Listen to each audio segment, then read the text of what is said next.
Everyone, thank you so much for joining for this session on Who's the Man? The Importance of Father Involvement and Its Impact on Children. I am Dan Berman. I am the President Emeritus of Infant Massage USA. I served as the president from 2018 to 2022. Previous to that, I was the Vice President of the National Board, and I'm a certified educator of infant massage. Right now, I primarily focus on running a K-12 multilingual school, but I still work a lot with new parents, especially new dads. We have an attached early childhood center, so I am never too far away from the little itty bitties. So I appreciate you joining today. I hope you've enjoyed the 2 days of this conference so far. I've definitely gotten some great takeaways myself, so I hope you did as well. So we're going to talk about the importance of fathers prenatally and during the newborn period. We'll talk about the importance of fathers for the children, as well as the importance of the attitudes and perceptions that fathers bring with them. We'll look at a review of some fatherhood programs at an organization. I'm based here in Tampa Bay, Florida. And this organization I previously had worked for was called Champions for Children, which is where I created the pilot program for new dad engagement that we'll discuss later. We'll talk about the perception of fathers in the media and the home. If you were able to catch part of my happy to fill in for Mary Kay early session yesterday in the mid 1 o'clock hour. Some of it will be repeated, but you'll get to see the cute media dads montage that I put together. And then we'll talk about your programs, how father friendly are they? And really the core part of what I'd like for you all to take away from this session is how can we do better, all of us, in involving father in our program engagement. So the third Sunday in June has a special place in many people's hearts. That is Father's Day, which we are coming up upon. But for me and what I try to promote in this field is the focus on those other 364 days a year. We all kind of get into this, idea that we should do all of our dad's programming in June and all of our mom's programming in May and the rest everywhere else. But the more we can be consistent and intentional with our engagement and our involvement, the more the parents, especially our dads, which we'll find will be linked into your program. Oh, let me go back one. We have a cute little video here.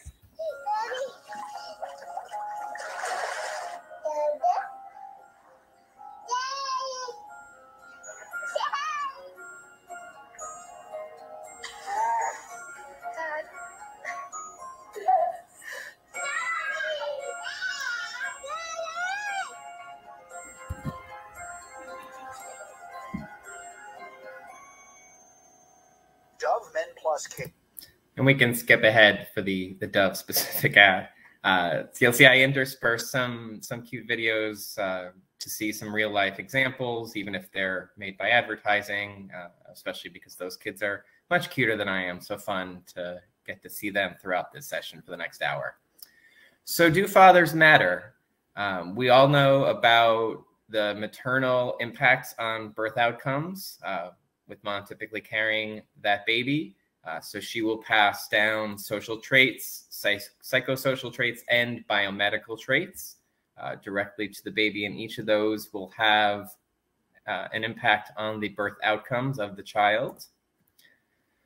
And we also have the father providing, again, the DNA as well as different things that he can provide socially, psychosocially, and biomedically that might impact the birth outcome. But beyond what the parents provide through genetics, we also have found through the research, there's an article from Shah in 2010 that talks about certain paternal factors that impact birth outcomes directly. One being dad's age. The older the father, the more potential risk factor there is. Same thing with their current weight. I don't know if you look in close, you can see mom's belly says baby and dad's belly says ice cream. So heavier weights can also lead to potential risk outcomes, as well as dad's birth weight. That might have an impact on baby's birth weight as well.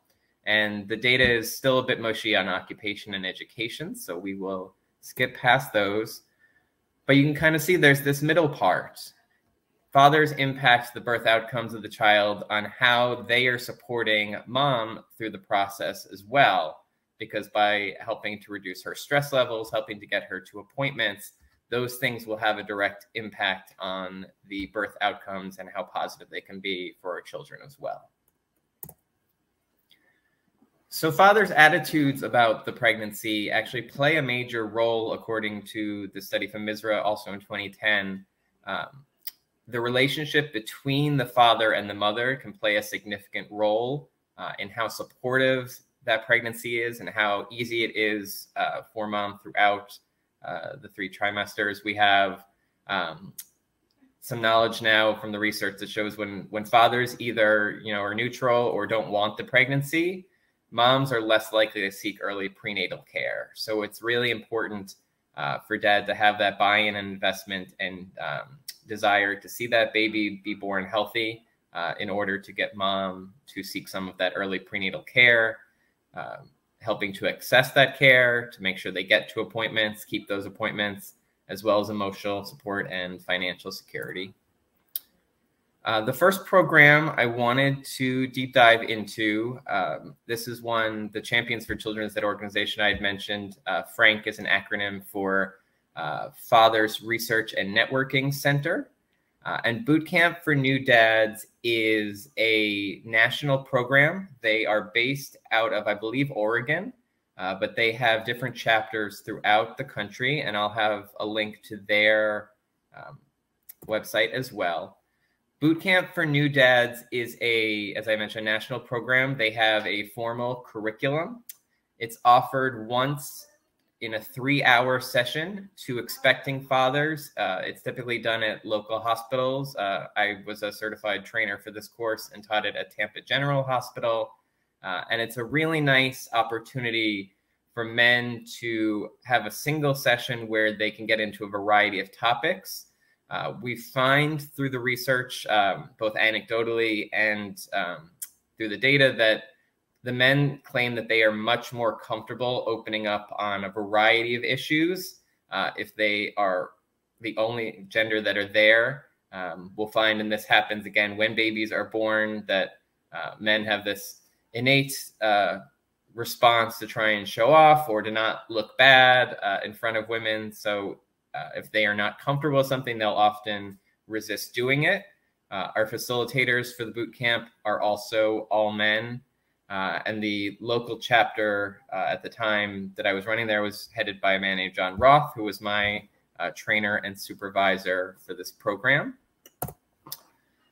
You can see here a picture from a Boot Camp for New Dads class. One of the funny things I think about with seeing pictures of dad's programs is you can't really tell what year it is based on the fashion. When you're looking at mom's programs, you can do a much better job of pinpointing it. I think this could be anywhere from 1985 to 3 days ago. So you can kind of see how the setup is once the men have the opportunity to engage with one another. Our new parents that come, dads who come for the first time, are considered rookies. We try and use the boot camp tries to use the sports language to get some of the men engaged. And then when they finish their class, typically when baby is about 3 to 4 months old, we'll reach out to those who had attended the class and see if they'll be willing to come back with their babies as veterans. And so you can see this dad has his own little baby here and is going to be passing it to another dad to have the opportunity to hold that child. So most of our men attend in the final trimester of pregnancy. Some like to come right when they find out. As I mentioned, the fathers come back as veterans with their babies. And so it is a class led by a facilitator. Myself as a facilitator, John, who I mentioned. We have one facilitator in each class with about 10 to 15 expecting dads. the veterans who come back to the class with their babies, they're the real leaders of it. They are getting a crash course in real life with their babies. They're able to provide really relevant information to the other men in the class. And as I mentioned, for the dads coming, they have a chance to hold the babies, to change the babies. We do a lot of work on hand washing, on cues, on positive touch. So while it's not as specific as infant massage on positive touch, it does give a lot of these men maybe their first opportunity to recognize that babies need to be cared for, but aren't as potentially fragile as many of them think they are. We also talk about how to support mom through the pregnancy process, what to expect when baby is born, how dad can be the most supportive, whether that's, making sure that there's food in the fridge, making sure that the voicemail is set with how big baby was, how much they weighed, what the length was. You don't have to answer those calls over and over again. Probably not that unexpected, but one of the main topics of questions that come up for the men is when they get to have sex again after mom is born. And these are kind of the things that tend to come up with a only male facilitated class. But it is a real opportunity for them to ask anything that they're concerned about without, fear of judgment, and getting some feedback from those who are going through the same situation they are, or some who have recently experienced new fatherhood. And as I'm going, we don't have as much interactive engagement in this type of session. So if you have any questions, please feel free to put them in the chat. And I will let you know if we're going to be coming through with it or answer them as we go. This program doesn't get too much, Mary Kay, actually into the child development piece. Most of the focus is on the first, the pregnancy up through the 4th trimester, quote unquote, time period. But we do talk about the importance of language and how much you want to have conversations, because that's how babies will develop their language, the more words that they get. We talk about eye gaze, because for a lot of men, they recognize that they don't have the same connection with the baby that mom does, either until they get that first smile or that first eye contact locking. So it really is more of that physical connection that builds the emotional connection for a lot of men. This is a local news clip about the boot camp program. And you can see John was the one leading this class who I had mentioned. So this was in Tampa at Tampa General Hospital. Having a baby is a life-changing experience, not just for mom, but for dads too. That's why a group of new and expecting fathers gathered at Tampa General Hospital today for a special workshop designed just for them. A few veteran dads came in to teach the rookie dads all about the basics of caring for an infant. I think every man at some point fears of hurting his baby, being too rough, or not knowing how to hold a baby, the correct way to do it, or even how to feed a baby. And this gives you the experience and the knowledge to put some of those fears to rest. Well, this event was put on by Champions for Children, a local nonprofit that's dedicated to building stronger families. One nice thing, I'm just going to rewind for a second past this cute baby.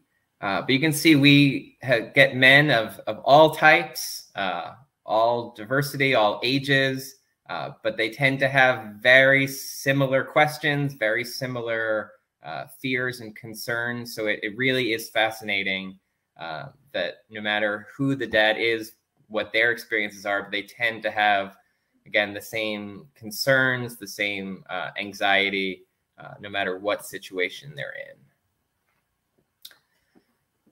For a lot of men, they express that their biggest concern is the family work struggle, how to balance those two things. The research shows that fathers are more likely than mothers to respond to that demand of both family and work overload by scaling back at home as opposed to scaling back at work. And another study out of North Carolina and Pennsylvania showed that the less the supportive work environment, the lower the levels of father-infant interaction. And that makes a lot of sense. The more supportive work is for either taking off, father-baby bonding time, or paternity leave, or just, an understanding of why they're running late or why they need to leave early. All those things in support from, a business or an organization leads to the opportunity, which then leads to the interaction. So again, if you have dad is working in a stressful workplace, lots of high levels of care, they'll tend to have lower levels of quality parenting, theoretically. And you can see here in the US, we are towards the bottom. Definitely not something to be proud of about offering either maternity or paternity leave, especially for our expecting dads. These are, there's a pie chart of the 50 best companies. And you can see that even amongst the best companies in the US, about half of them, a little less than half of them, only offer 1 to 2 weeks. So again, the amount of time that we as a society are prescribing for our dads to have that intentional interaction is not strong. So it's something that we culturally have to make sure to supplement and make up for. And yes, Mary Kay, thank you for clarifying. Absolutely, we talk about engagement and bonding through touch, through eye gaze and contact, and through responsiveness. Whether it's, if they're crying and you're responsive, or, whether it's just providing a hug or things like that. There's absolutely ways to build that engagement and bonding before the kids are old enough to run and jump and play, which is when many of our dads tend to think that their time will come to get engaged. You can see this, some stats from the National Fatherhood Initiative. They do a research program every few years. So in this study, which was 2007, they showed that children of uninvolved fathers 5 times more likely to live in poverty, significantly more likely to have either school or academic issues, suicide attempts, drug issues, emotional, behavioral issues, whereas children of involved fathers showed better cognitive outcomes, even as early as infancy, higher grades and test scores. And for me, one of my big passions in doing this work is promoting empathy and pro-social behavior. So great to see that that's another benefit that comes out as well. And the father, as we showed in the graphic earlier, has some direct influences, weight, age, things like that, care for mom, but there's also these indirect influences. So before the pregnancy, the intentionality of the pregnancy ends up being a major factor. If you are planning to have this pregnancy, your mindset is in one place and your planning goes to another place, as opposed to if it was an unintentional pregnancy with the anxiety and the stressors that go along with that in addition. So if there is intention there, we tend to find dads are more likely to be engaged and caring for mom throughout that process. It's important for dad to promote healthy behaviors. Again, just to be part of the team there.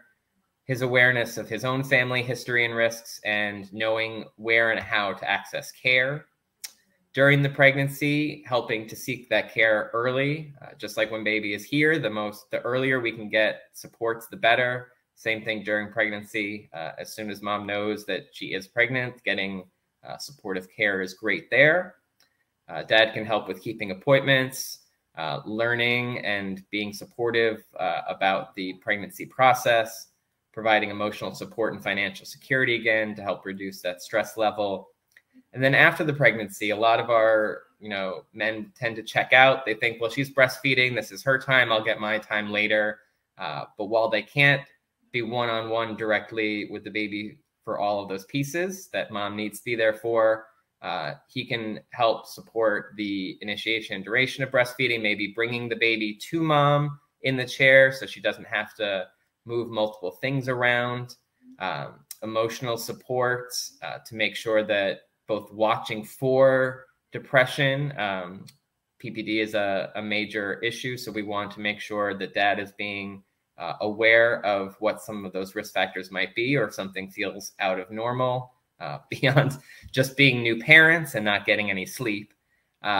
watching the interpregnancy intervals, as well as Mary Kay had mentioned, that child health and development piece. The more they're comfortable with, basics of child development, the more comfortable and confident they'll be in engaging. So this takes us to another program that is the title of our session today. Who's the Man was a pilot program developed in Hillsborough County, which is one of the largest counties in the country here in Florida. It encapsulates the city of Tampa and the surrounding areas there. You can see this is one of our first classes, and these were some of the dads who came with their little ones. So again, you can kind of see the differences in guys. Some come directly in their suits. And some were, able to stay home with their child while mom went to work. So we had a nice cross section, and each of the sessions had a time where dad read to their baby. The books were in the middle for the child to pick out the book and select it themselves, and then bring it back to dad for this one-on-one time, as well as some group time. So the focus of the program was for new dads and their 0 to 18-month-old babies. It was geared ideally for first-time fathers, but not exclusive to that. We wanted to make sure that any new dads had the opportunity to engage and work with both their babies and to meet with other dads.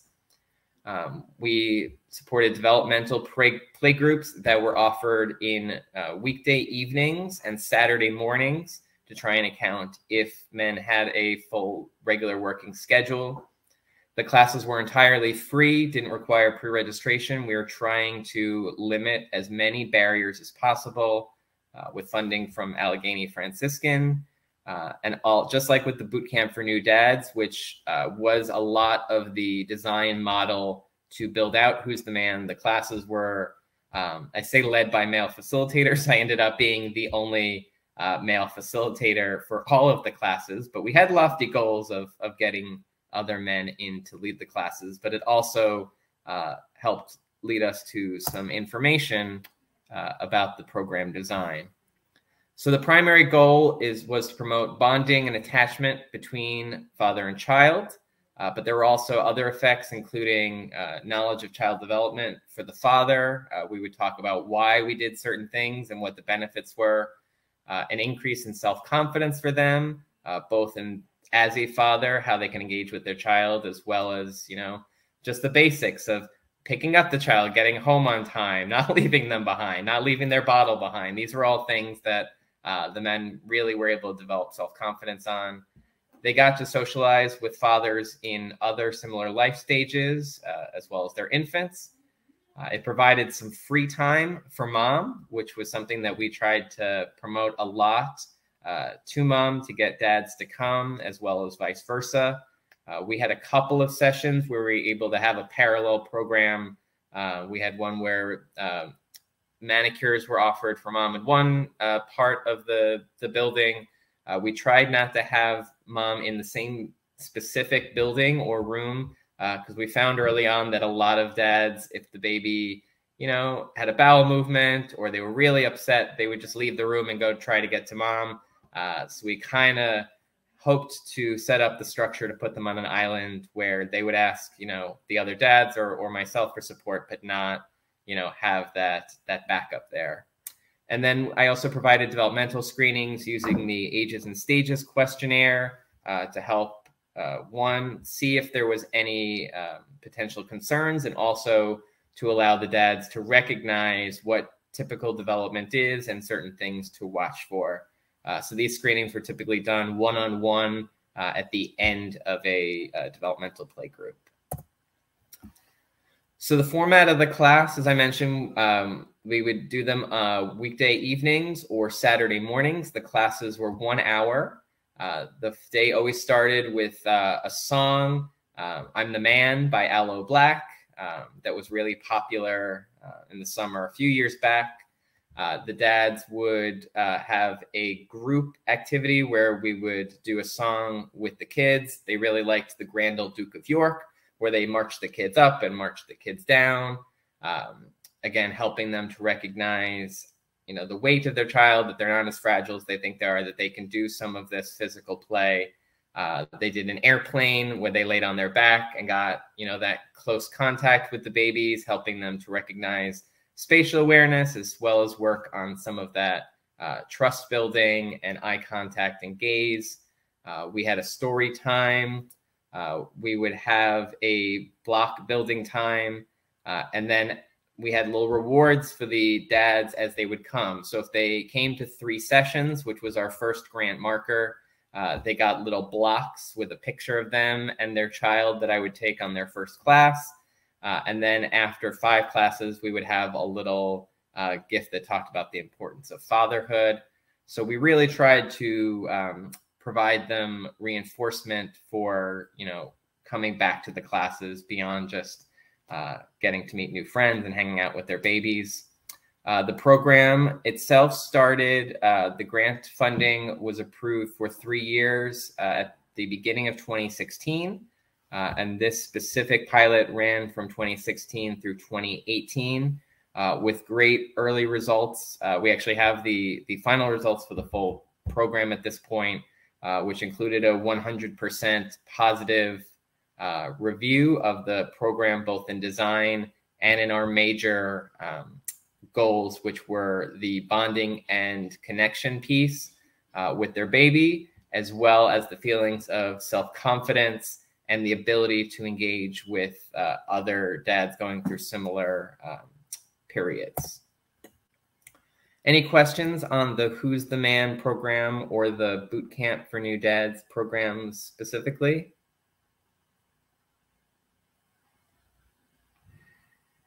Okay, if you have those, feel free to put them in. We can always circle back. The relationship and role is a big thing when it comes to men. For most of us, male or female, we tend to find that most people will raise their children either in the exact same way that they were raised or in the exact opposite way if they felt like they did not like their childhood development. So it really does tend to go to one end of the extreme or the other. We find with men specifically through the research that those who reported a distant relationship with their own fathers define their primary responsibility as a father in the breadwinner role, in that financial aspect.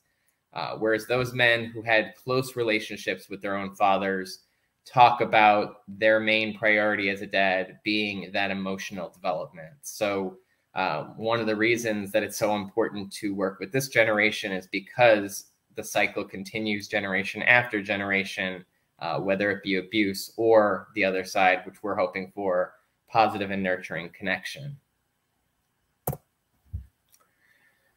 The perceptions from Americans on fatherhood and motherhood is pretty similar. 93% of Americans believe being a good father is an important quality for their partner.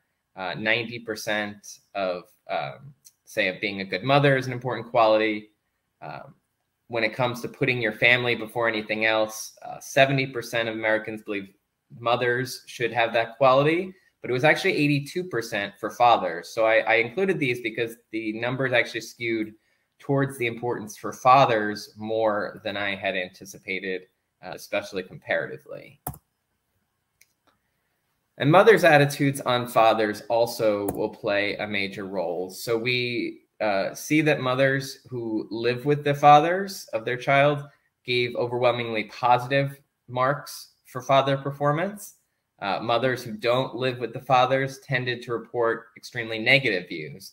Now, some of this could be within context. You know, there could just be a relationship divide between mom and dad that led to them not living together in the first place. But it is important to know that, you know, simply the distance between them, if they're living separate, tends to create those negative views, which children will pick up on from their parents, even if it's not outwardly shown. The two other strongest predictors of mom satisfaction with dad are how close the mothers perceive the fathers to be with the child and how well they thought the fathers balanced work and family. So you can see it's on both sides of it. The dads, from their own perspective, you know, think about, one, how can I be a responsible father both financially and emotionally? How can I, so that's the first piece, how close they are with the child. And then that work-life balance for the new dads is always going to be a consideration that we have to work around. Most of the mothers agreed that the mom or another man could be an adequate substitute for a father who's not engaged, but twice as many of the mothers not living with fathers said that fathers are replaceable. So again, it's important to know that the stronger the connection between mom and dad, the stronger their connection is going to be for that baby. And the research on co-parenting is so strong on the benefits for children that the more we can support multi-parent households, again, in this case, we're talking about mom and dad, but if dad is out of the picture, mom is out of the picture, making sure that we at least have a second adult who has a stake and investment and care in the life of that child. So here's a montage of some views on fatherhood as seen through the media. So feel free to turn up your sound here and enjoy. Okay, are you sure you guys are going to be okay? For the 10th time, honey, we'll be fine. Just go. Yes, let's go. Come on. Bye. The blitz, Rodgers gets a hand to the face, the ball is out.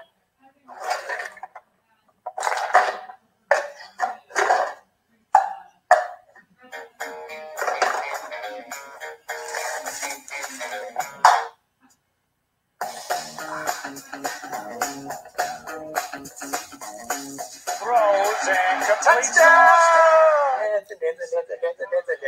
Dance.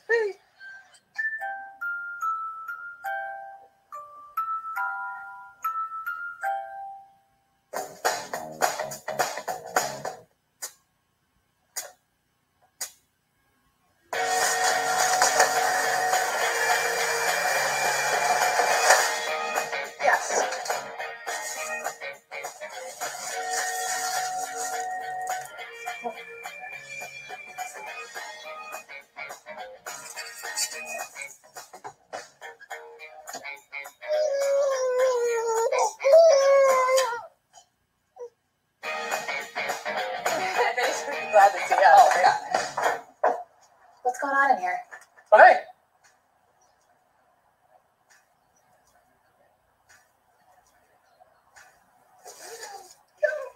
This was easy.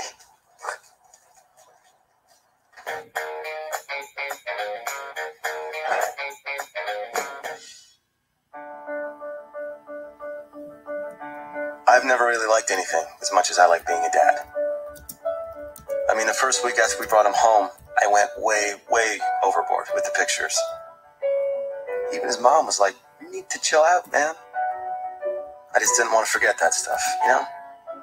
But then I did manage to forget one thing. My phone in a cab.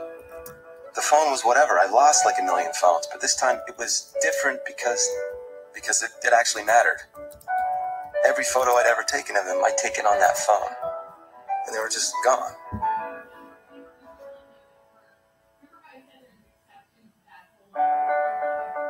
Then I realized that I hadn't lost anything at all. They were all still there.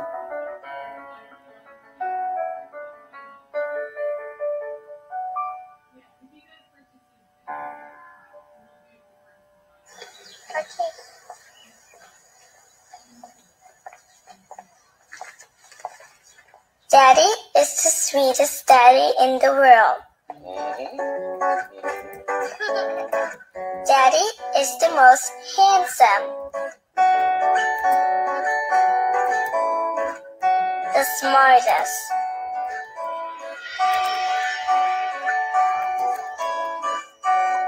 the most clever, the kindest.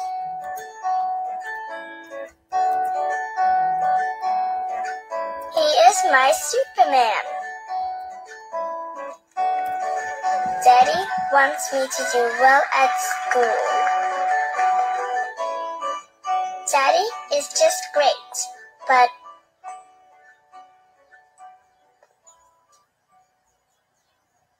he lies.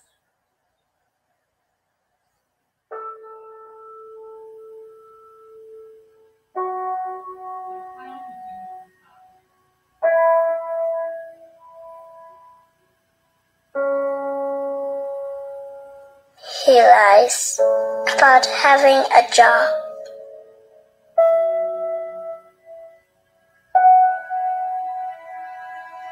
He lies about having money.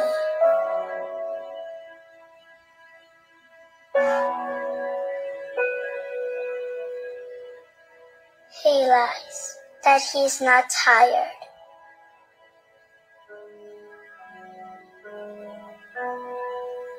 He lies that he's not hungry. He lies that we have everything.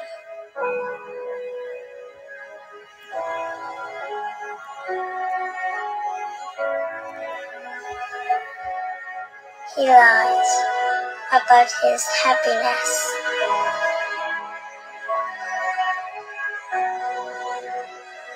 He lies because of me.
Hello, excuse me, I'd like an egg McMuffin. Hello? I said an egg McMuffin and a large cup of coffee. Can you say that one more time, please?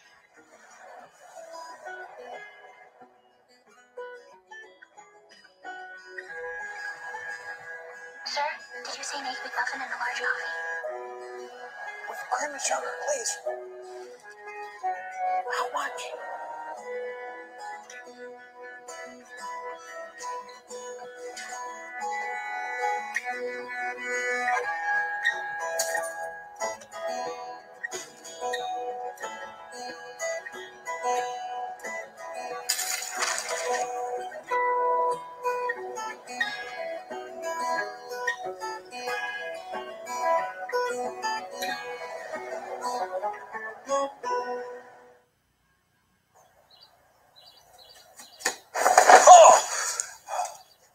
You awake? Yeah, of course I'm awake. Is that a new mask? Oh, yeah. I love it. It's really creepy. I know, right? Yeah, good stuff. Thanks. Hey, let me introduce myself. My name is, and proud of it, and all dads should be. Why? You know why. Kids think we're awesome. We get our hands messy. We tell hilarious jokes. Hey, Nolan, we gotta get up, buddy. We never say no to dress up. We build the best forts. We do work, and we do homework. We lead by example. We blow their minds. I can't believe he's his father. I know. That is called a plot twist. Being awesome isn't about breaking rules. It's about making them. Hot stuff coming through. Wife and the coffee. And breakfast is for breakfast. Hey, Nolan, give me a look here. Suggestion. That's a boy. That's a man. But it's also for lunch, dinner, and midnight snacks. Scraped knees aren't boo-boos. They are badges of bravery on the playground. Hey, Victoria, that profile pic? Awesome. When you're a dad, hugs can be bear hugs, but they can also be high fives, fist bumps, and next-level handshakes. Kids, they're our best friends. They're our greatest fans. Buddy, you've been gaining muscle mass. Nice. And they look to us like the same way we look at superheroes, up, because we're taller. Now, dadhood isn't always easy. When a rule is broken, we're the enforcement. Hey, buddy, it's garbage day. But when a heart is broken, we're the reinforcement. And we wouldn't have it any other way. Because being a dad is awesome. just like new peanut butter Cheerios are awesome. That's why it's the official cereal of dadhood. And this, my friends, this has had a dad.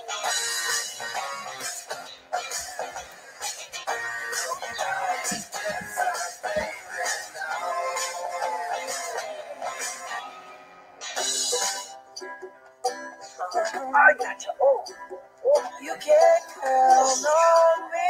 1, 2, 3, I'll be there. Oh, and I know when I need it, I can count on you. Like 4, 3, 2. Remember when only Dad could save the day?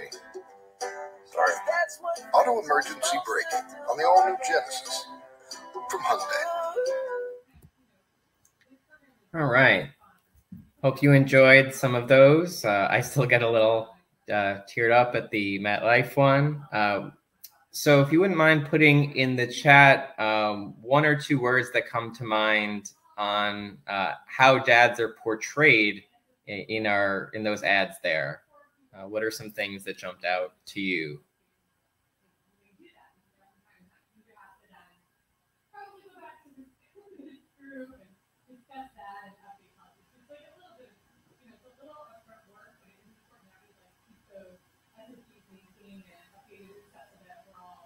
I liked the Cheerios one. They kind of talked about a variety of terms. Thank you, Anna. Strong, dependable, fun, caring, important, strength, modeling. Excellent. So yeah, you can kind of see the 2 sides of it. They talk about, you know, dads being the strong ones, being the ones to care, but it also looked at the emotional sides as well. For fathers on their own involvement, it really comes down primarily to 4 overarching factors. The first is their motivation. How much are they wanting to be involved in the pregnancy process, in the child rearing process? Some of this goes back, as we had talked about, on the intentionality of the pregnancy. Was it planned? Some of that might go into their motivation. As well as how they were raised, how they view the idea of fatherhood as a whole. The second being their skills and self-confidence. Again, almost none of our parents really have those skills when they have their babies, their first baby. That all gets developed. But for men, we find a lot more that they are less willing to try things or less willing to put themselves out there, especially in front of mom or in front of other women with the baby if they're not already self-confident. So the more practice and supports we can give them to build up those skills. The third being social supports. So that was one of the big ancillary benefits of the Who's the Man program, was trying to create relationships for dads that aren't necessarily just whoever mom's, the friends that mom made in her mom's play group. The husbands of all those guys, those aren't whoever they get to hang out with, that they have their own social supports, their own network that they can reach out to beyond those in their family structure to get supports on, you know, anything that they're concerned about or just wanting feedback. And the fourth being institutional and cultural factors.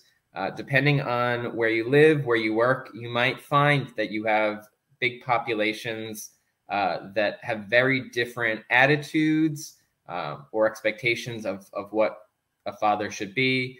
Some are very hands-off, language differences, that breadwinner priority side of things, trying to, if that's the case, bridge some of those gaps, recognizing that, you know, whatever the cultural factors that they bring with them are beneficial. And we don't want to tear those down, but we also want to make sure that we scaffold and build those nurturing relationships, that understanding of the emotional connection and the importance of that for dad. And if there are institutional or cultural barriers, what do we need to do as the educators, as the ones trying to support this family, to work around those? So in trying to create a positive environment in your own program, here are a few suggestions. The first is to display a positive attitude about fathers and men. So that being positive, topics of conversation, that when dads come in, they get a feeling of positivity, that they are welcome. Also potentially posters, pictures. The more real world images you can actually get of the dads with their own children as opposed to stock photos, the better and, more welcoming they'll feel if they see, themselves or others like them put up in imagery. Getting buy-in from staff and other influencers. So that might be a program director, it might be a grant funder. So depending on the type of program that you work in, it's great for you to try and create that positive environment and to always be welcoming. But if it's not really the culture and you're kind of fighting against that feeling of either resentment or non-buy-in, you want to make sure that you get others there. It'll also just make that process feel easier for you if everybody is rowing in the same direction.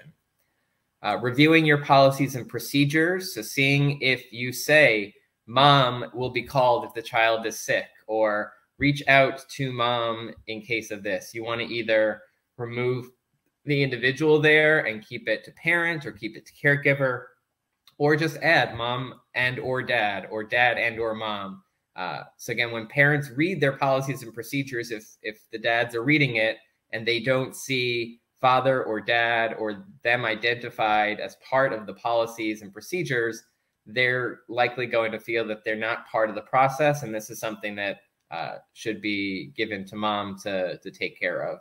And that's where those connections really need to be built up. Seeking input from fathers on the program. I work with a lot of programs and they tell me that they do a donuts with dad or dinner with dad or some other alliteration with the letter D, which is wonderful, though, getting that opportunity. But a lot of times they'll tell me they ask the fathers and they say, I'd much rather have something on a Sunday morning, or, donuts are great, but I've now done this for the last 6 years and I have to take off work to get there. And can you just, we don't have to do it at school. Let's do something out of school. Or, I want to be there during the prenatal process. Don't just assume that I don't want to be. So things like that, the more we can ask them how they would like to be engaged, the better success we will have. Make sure that your facilities include a diaper changing table in the men's bathroom as well. If our expectation is that diaper changing is not relegated to the gender of the person doing the changing, we want to make sure that we are showing that. We want to integrate our fathers into as many programs and services as opposed to an add-on. So what I mean by that is kind of that donuts for dad idea. As opposed to having programs that are just geared towards dad, and that's really the only times that we are targeting them for engagement, we want to make sure that we're incorporating them into the base programs as possible. Now, sometimes that might be a challenge based on the timing of your program or the day, just the ability to connect with them. But the more that they feel like they are part of the regular program and not just some sort of person to show up for a special event, the more that they will feel welcomed and comfortable and engaged within the program and in their child's life. So look at the timing of your programs and services. Again, if you're a 9 to 5, that can be a little bit more challenging. So it might be trying to find somebody who's willing to work non-traditional hours, or one of your fathers is a volunteer that has been through programs before. Getting that male-to-male component is really important. If you don't have any men on staff, that doesn't mean that you're not able to run fatherhood programs, but if you can get that male-to-male component, again, it takes down some of the barriers that we find that men bring in with them to a session or to a program. Same thing, it's not as easy, but hiring male staff when possible. Again, bringing in that diversity, but also letting, you know, our little boys see that they can grow up and be teachers or be caregivers is a nice thing. And also, you know, provide some of that balance and support to run these programs. But again, if you have one male staff member, don't just assign them all of the work with dads and other men. If that's not part of their job description, make sure that the person that is working with them, you know, wants to be there and wants to be doing that. And then offering support for basic needs, especially if you work in high risk or low income areas. But pretty much across the board, we find that the more supplementary services you can bring into a program, the more likely you'll get people there. So again, you don't want to go too far out of your lane. You don't want your dad's program to be about, you know, getting your driver's license. But if you can offer driver's license renewals, somebody from unemployment, somebody to present a topic, you know, any basic needs that you find that are kind of those time-consuming issues, if they can be on site with you, you're much more likely to get the attendance there for the program. Looking at involving moms in the program, we've talked, you know, primarily about dads, but moms play a role in each of the 5 aspects of family life associated with father engagement, primarily the quality of the relationship between the parents. Obviously, it takes 2. It takes mom and dad to determine that quality of relationship and how many and what life stressors and social supports they have. So the 2 together play a major role in that. Fathers are much more likely to get involved when they're perceived as motivated and competent by mom. Again, the more positive reinforcement they can get, even on smaller things, if they feel like they are helpful, they are much more likely to stay involved. And whether it's, you know, a partner or just other men you may know, I'm somewhat guilty of this myself. There's, you know, when we're told a problem or someone, you know, is telling a story, our first thought is, how do we fix it? How do we do something? And, you know, for myself, sometimes I have to step back and recognize that all is wanted of me is to listen. But for a lot of men, they're looking for a way to solve or to fix. So the more that you can give them that feeling of competency, the more likely they are to continue working and engaging. And then reducing what's the terminology is called maternal gatekeeping. So this feeling that mom has that, you know, if it's not done in her way, it won't be done the right way. And it's not always a conscious thing. But if mom is holding the child and dad says, you know, let me take the baby, and they pick the baby up under the arms, which is fine for them. But mom says, you know, you should pick them up by their waist. You know, something like that is an example of maternal gatekeeping, where dad is trying to be helpful, but if they are told, you know, you're picking them up wrong, or you're holding them wrong, or you're feeding them wrong, or any of these things that aren't wrong in the sense of baby's safety and ability to connect, it's wrong in the sense of it's not the way mom does it. The more we can reduce some of those things, again, we're trying to limit the barriers for dad to try and engage and build those connections. And increasing co-parenting. So again, the more both parents, you know, we all tend to get into it because there's limited time, limited sleep. You know, dad takes some time with baby, mom sleeps. Mom takes some time with baby, you know, dad does the grocery shopping, whatever it might be. The more both parents can be there with the baby, the more they'll recognize what strengths one another has. They might identify or notice different cues amongst the baby and be able to share that with one another. So the more they can have that co-parenting capacity, the stronger they'll end up being. But involving moms does not simply mean talking to mom about getting dad to come to an event or meeting. When we talk about involvement, it's much more of that intentionality and that connectivity, again, both between mom and dad and between mom, dad, and the child. So if you're working in a program with moms, or you want to ask them certain things about, you know, dad, some questions that you might want to consider. Why is dad important to their child's life? Give them that primer to see which things come up. Are they the emotional side? Are they the financial side? What are some things that are important to mom? Talk to her about communication. How do you communicate with dad about needs or concerns, about the benefits of co-parenting? Depending on the level of the relationships you have with those parents, you might be able to get into some past issues. If mom has past experiences with neglect, if she had issues with her own father, whether there's domestic violence, those things can all play a major role in how much mom trusts dad. Again, whether dad did something or not, those things in the past can have that influence potentially. As well as discussing the importance of, always putting the child first and keeping dad engaged. And we talk to the dads the same way. It's always about putting the child first. Sometimes that means you have to do extra, and sometimes that means you have to take a step back because it's not about you, it's about them. So we want to make sure that we're always keeping dad engaged. We're always putting the child first. Some of the lessons that I've learned about men as parents through the boot camp program, through the Who's the Man program, and just various infant massage classes and other engagement. Number one, men will typically defer to women as parents, especially with 0 to 5-year-old children. Even if they have the same limited amount of experience, even if they both have no experience, men will defer to women with the expectation that they have more experience and better skill sets. As providers, we tend to treat men the way they feel about themselves as parents, as secondary.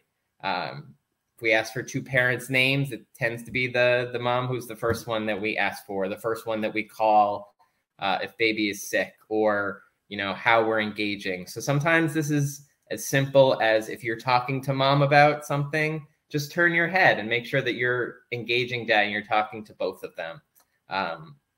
Again, sometimes it's just making sure that they know that they're not secondary, that we view our parents equally, but only let them know that if that's actually how you are structuring your program and making that an intentional part. We've learned that men tend to let their guard down around other men. They're willing to ask questions that they wouldn't otherwise. They're willing to share anxieties and concerns, or talk about strategies that have been successful for them that they might not be willing to share based on the response that they might get if there were women around. Men who maltreat their own children really need to examine their experiences of being parented. Again, the research is so clear, both in the parenthood space as well as in the abuse space, that the majority of parents who abuse their children were abused themselves. So we need to make sure that men, especially as they're going into the parenting process, understand, any traumas that may still be there for them, and how they can either work to overcome that, to do different for their child, or at least to be, aware of it so that they are being positively intentional. And we learn that men have unique skills and value in families and in parenting, that they are equal in value to women, but in different ways. Again, especially in the new baby way, between the giving birth and the breastfeeding piece, we tend to think, women have all of the skills when it comes to perinatal time, and men have skills that they can be used later. But really, there's equal value throughout, but again, just differences in what can be provided for that baby, who needs as much as they can from everyone involved. And where women tend to like to explore a problem through talking it out, men, as I had mentioned earlier, are looking for a task or a problem to solve.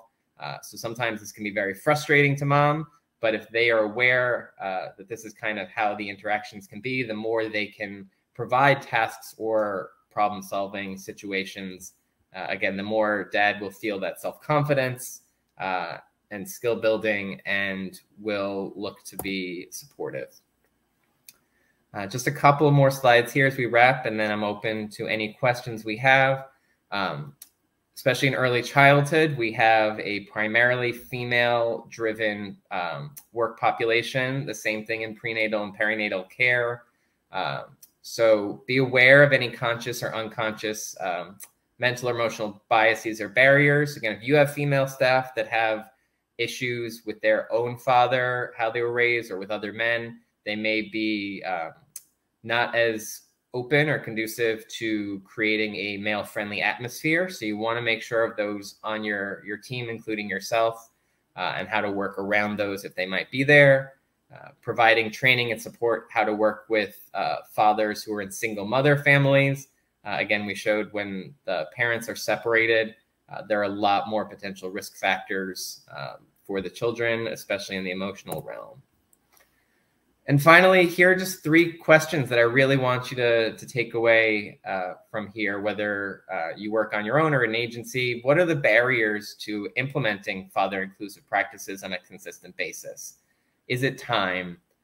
Is it the structure? Is it the way your staff is laid out? Is it just getting connected to those dads and getting to see them to promote what you want? So how do we implement those practices? What are the barriers that we really need to take down first? Number 2, what about my own personal perspectives are there that can get in the way of implementing father-inclusive practices? So again, is this issues you may have had in the past, things you've tried with fathers that didn't work? So are there any things personally that are getting in the way of implementing these?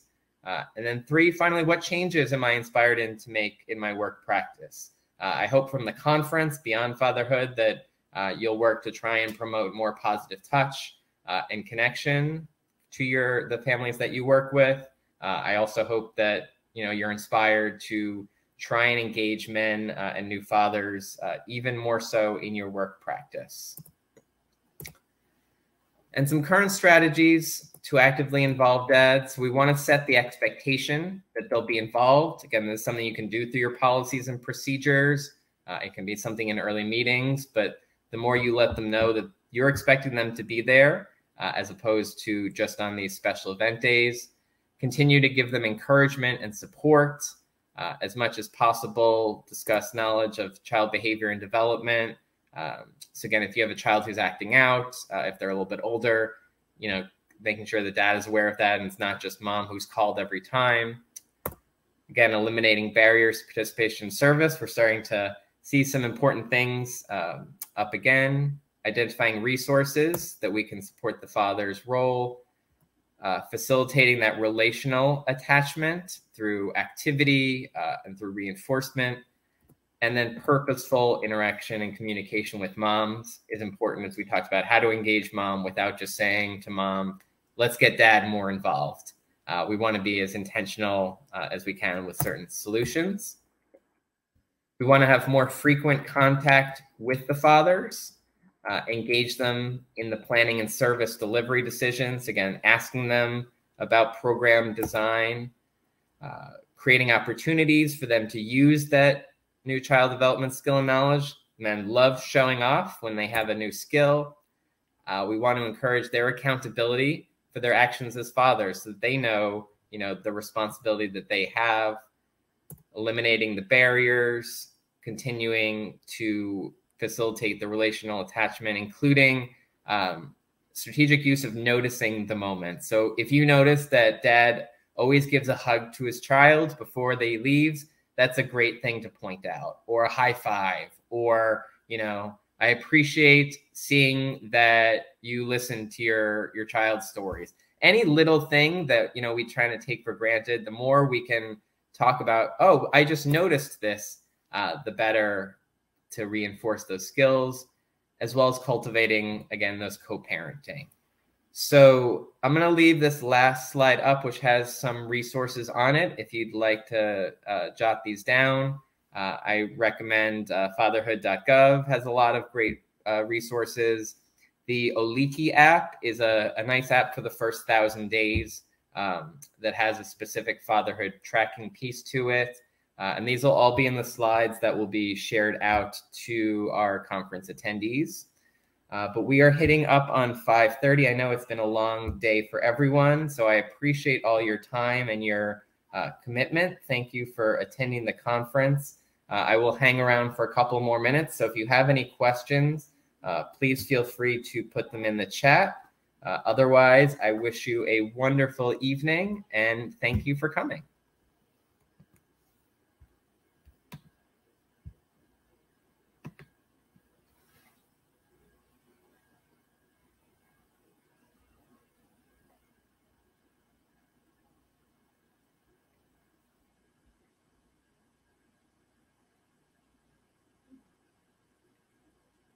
Thank you all.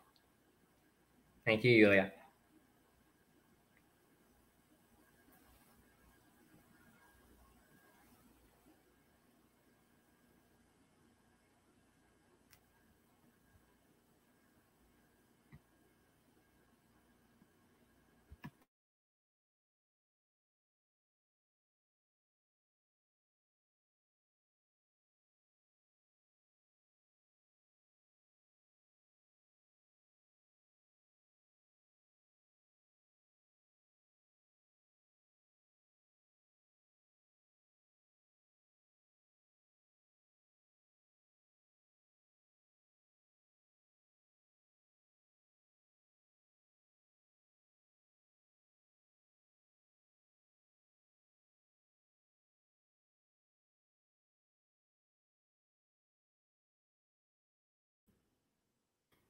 And Lauren, that's a great question. I had mentioned that I was actually the only facilitator for the Who's the Man program. We weren't able to find other male facilitators. I actually had a couple of men apply, but unfortunately, they were not able to pass the mandated drug test. The other thing that we found is that the model was set up for kind of the traditional mommy and me model, where some parents come and then as their child gets a little older, they can take on a part-time job, you know, leading the play groups and continuing to build that.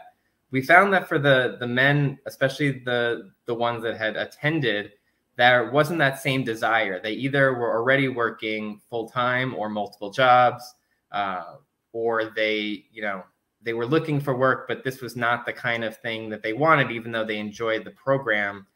They really just wanted these classes for the two pieces: the bonding with their own child to get some more child development skills, and on the other side to, you know, meet other new dads and potentially build relationships. So that model of attendee into facilitator did not work in this pilot program like we had hoped it would. And that was our goal, was that we thought we'd just get our male facilitators from the dads who attended. But we found that that really wasn't the case. So yes, absolutely, getting male facilitators for programs, you know, male staff in any of the prenatal, perinatal, early childhood world is definitely a unique thing, and, you know, something that I'm always continuing to promote the importance of out in the world, and trying to inspire, you know, more men to get into the care field, because it definitely can be a benefit to the kids, as we're seeing, and to the dads.